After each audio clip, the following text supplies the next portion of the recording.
ang ibig sabihin ng Rastaman, freedom fighter, yo. Nagkakaroon tayo ng medalyon para proteksyon na hindi tayo magkakasakit. Ako nga pala ang nakilala niyong dakilang tatakbo sana ng presidente noon, kaya lang na-reject. Buong mundo nagpapa-shout out sa akin dahil sa kadakilaan na gusto ko mangyari sa ating bayan. Ito ang sinasabi kong Rastaman. Noon nagpatatawa ako, hindi dahil sa pagpupolitika. Nag-retire ako ng seaman dahil rock and roll ang gusto ko, hiling kong karaoke kanta. Yung pala, nung dumaan pa ang panahon, ang ibig sabihin ng Rastaman, freedom fighter, yo.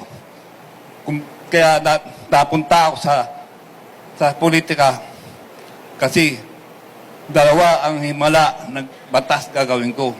Unang-una, ang tao, nagkakaroon tayo ng medalyon para proteksyon na hindi tayo magkakasakit. Yan, ang nagdadasal tayo sa Panginoon para tayo ay, kumbaga,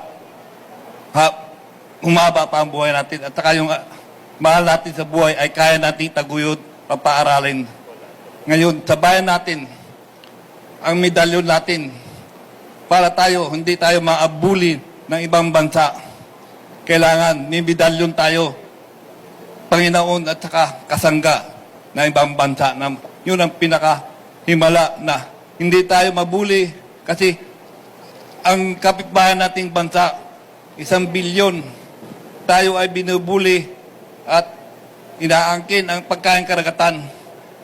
Kaya dapat tayo may medalyon, yung kasangga natin na a few.